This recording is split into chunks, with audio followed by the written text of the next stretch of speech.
नाम का गांव था। उस गांव के पास एक जंगल था जिसके पास एक चुड़ैल रहती थी। वो बहुत ही डरावनी थी। वो चुड़ैल हर रात 3 बजे गांव वालों को दिखाई देती थी। वो अपने दोनों हाथों में 2 मटके लेकर चलती थी। उन मटकों में से आग की लपटें निकलती थी। गांव वाले उसकी खिड़कियों से उसे देखते रहते थे, लेकिन किसी ने भी उसके पास जाने की हिम्मत नहीं की। अरे सुनो, ये चुड़ैल हर दिन आधी रात को अपने दोनों हाथों में इन 2 मटके को लेकर क्यों घूमती है? ये मत जानिए कि ये डायन कौन है। मुझे इस बात का एहसास है कि इस गांव में कुछ बहुत बुरा होने वाला है। फिर अगले दिन है भाई, पूरा साल बीत गया पर बारिश का कोई संकेत नहीं। मुझे लगता है इस साल भी सूखा पड़ेगा। भाई, ऐसा लगता है ये उस मटके वाली चुड़ैल के कारण हो रहा है। वो हर रात गांव भर में अपने दोनों हाथ में आग से भरे 2 मटके लेकर जाती है। मुझे लगता है इस वजह से इस गांव में सूखा पड़ रहा है। आप सही हैं भाई, पता नहीं कब हम इस चुड़ैल से छुटकारा पाएंगे। चलिए भाई, देर हो रही है। फिर वो दोनों गांव वाले कुएं से पानी लाने के लिए लालची व्यापारी के घर जाते हैं। जो भी गांव वाला देरी से आता है उसे बड़ी लाइन में खड़ा होना पड़ता था। क्योंकि गांव में सूखा पड़ चुका था तो वो लालची व्यापारी गांव वालों को ज्यादा पैसों में पानी बेचता था। उस लालची व्यापारी के पास एक बहुत गरीब गांव वाला जाता है। ओह व्यापारी जी, मेरे पास आज पैसा नहीं है। मैं कल इसके पैसे दे दूंगा। आप मुझे कुएं से पानी लाने दो। ओ, यहाँ से चले जाओ, किसी को बिना पैसे के पानी नहीं मिलेगा। पहले पैसा दो और पानी ले जाओ। उस व्यापारी ने लालच की सारी हदें पार कर दी थी। एक दिन उसकी पत्नी सुनीता ने उस व्यापारी से इस बारे में बात की। सुनो, इस साल गांव में बहुत सूखा पड़ा है। हमें गांव वालों की मदद करनी चाहिए। हमें अपने कुएं के पानी के लिए उनसे पैसे नहीं लेने चाहिए। तुम क्यों ग्रामीणों के प्रति इतने दयालु रहती हो? जाओ और अपना काम करो।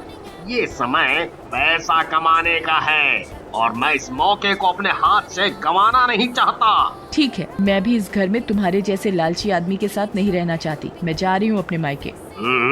तुम जहाँ जाना चाहती हो वहाँ जाओ, मुझे कोई परवाह नहीं है। और सुनीता उस लालची व्यापारी को उसकी आदत के लिए छोड़ देती है और गुस्सा होकर अपने मायके चली जाती है। पर इस बात का व्यापारी को कोई दुख नहीं होता। वाह वाह वाह वाह वाह वाह, अब सही है। अब ये सारा धन मेरा हो जाएगा, मेरा। फिर अगले दिन गांव वाले पानी लाने के लिए कुएं पर खड़े हो गए। सामने एक साधु बाबा लाइन में खड़े थे। उस साधु बाबा को देखकर लालची व्यापारी उसके पास जाता है।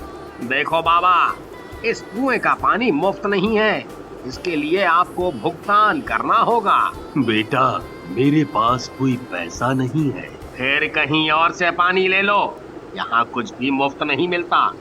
पानी पीने के लिए पैसे दो, नहीं तो जाओ यहाँ से। ये आप सही नहीं कर रहे हैं। आपके अंदर अब कोई इंसानियत नहीं बची। आपको अपने कर्मों के फल के भुगतान का सामना करना पड़ेगा। इतना कहकर संत वहाँ से चले गए। फिर रात में चुड़ैल फिर से गांव अपने दोनों हाथों में मटके लेकर आई। गांव वाले उससे बहुत डर गए। इस बार वो सीधे व्यापारी के घर गई और दरवाजा खटखटाया। ओहो, रात को पानी लेने कौन आया है?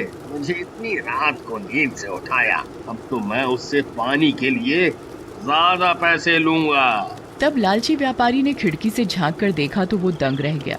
हे भगवान, मैं मर गया। ये मटके वाली चुड़ैल है। अरे, ये आज यहाँ क्यों आई है? अब मैं क्या करूं? अगर मैं दरवाजा खोलता हूँ तो वो मुझे जिंदा खा जाएगी। हे भगवान, मुझे इस चुड़ैल से बचाओ, बचाओ प्रभु, बचाओ।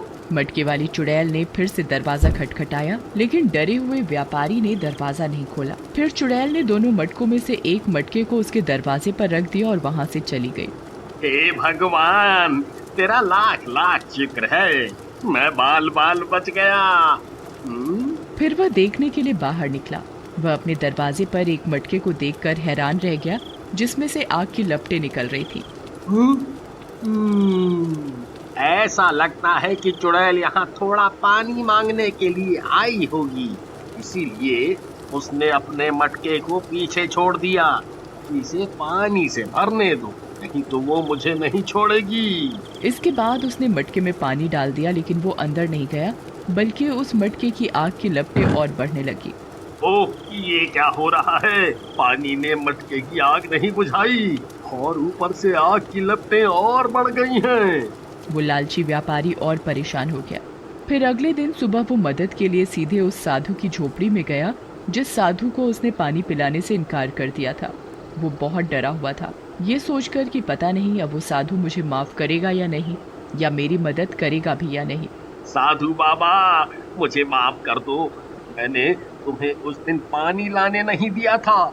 मुझे उस दिन के बाद खुद पर बहुत शर्म आई बाबा। बाबा, मेरे घर में एक मटके वाली चुड़ैल अपना एक मटका मेरे घर के बाहर रख गई है, जिसमें से आग की लपटें निकल रही हैं। मैंने भी पानी से आग बुझाने की बहुत कोशिश की, पर बुझने की बजाय और बढ़ गई। बाबा, मेरी जान बचा लो बाबा। इस समस्या का हल करो बाबा, हल करो। अरे मूर्ख आदमी, मैंने तुमसे पहले भी कहा था, तुमने लालच की सारी हदें पार कर दी हैं। अब तुम्हारे अंदर इंसानियत नहीं बची है, इसलिए चुड़ैल ने तुझे भूत लोक का मुखिया चुना है और उसने तुझे एक बुलावे के रूप में वो मटका दिया है। अच्छा बाबा। बाबा, अब ये बताइए कि अब मैं क्या करूं? मैं चुड़ैलों की दुनिया का मुखिया नहीं बनना चाहता। कोई तो उपाय बताओ बाबा, इस मुसीबत से बाहर निकालो। अब तुझे उस चुड़ैल से कोई नहीं बचा सकता। लालची व्यापारी उदास होकर अपने घर की ओर चल देता है। फिर अगली रात को वो लालची व्यापारी बहुत डरा हुआ